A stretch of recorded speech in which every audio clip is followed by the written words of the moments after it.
പണ്ട് അനന്തമായ സമുദ്രത്തിൽ നിന്ന് ഉദ്ഭവിച്ച അതിശക്തനും ദുഷ്ടനുമായ ഒരു അസുര ചക്രവർത്തിയായിരുന്നു ജലന്ധരൻ.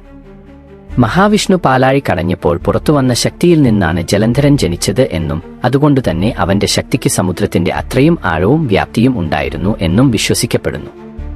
ബാല്യത്തിൽ തന്നെ ദേവന്മാർക്കും ഋഷിമാർക്കും ഭീഷണിയായി മാറിയ ജലന്ധരൻ കഠിനമായ തപസ്സിലൂടെ ബ്രഹ്മാവിനെ പ്രീതിപ്പെടുത്തി തനിക്ക് മരണം സംഭവിക്കാൻ പാടില്ലെന്ന് വരം നേടി.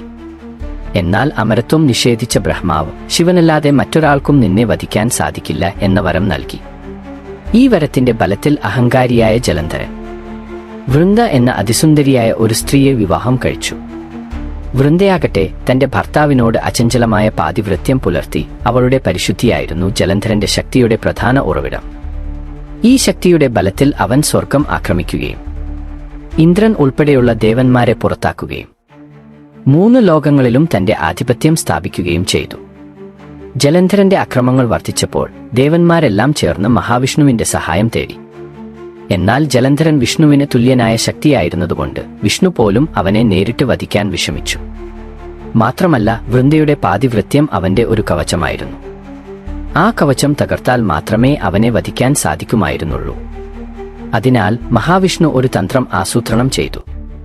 അദ്ദേഹം ജലന്ധരന്റെ രൂപം സ്വീകരിച്ച് വൃന്ദയുടെ മുന്നിൽ പ്രത്യക്ഷപ്പെട്ടു. ഭർത്താവാണ് തിരികെ വന്നതെന്ന് വിശ്വസിച്ച വൃന്ദ സന്തോഷത്തോടെ വിഷ്ണുവിനെ സ്വീകരിച്ചു. ഈ നിമിഷം അവളുടെ പാതിവൃത്യത്തിന് ഭംഗം വന്നു. അതോടെ ജലന്ധരന്റെ ശക്തി ദുർബലമായി. യഥാർത്ഥത്തിൽ യുദ്ധക്കളത്തിൽ ശിവനുമായി പോരാടുകയായിരുന്ന ജലന്ധരൻ പെട്ടെന്ന് തന്റെ ശക്തി ചോർന്നുപോയതായി മനസ്സിലായി. അപ്പോഴേക്കും താൻ വഞ്ചിക്കപ്പെട്ടു എന്ന് മനസ്സിലാക്കിയ വൃന്ദ വിഷ്ണുവിനെ ശപിച്ചു. ജലന്ധരൻ ദുർബലനായ തക്കത്തിന് കോപാകുലനായ ശിവൻ തന്റെ ദിവ്യമായ ചക്രമുപയോഗിച്ച് ജലന്ധരനെ വധിച്ചു. അങ്ങനെ ലോകത്തെ വിറപ്പിച്ച അസുരചക്രവർത്തിയുടെ ഭീഷണി അവസാനിച്ചു.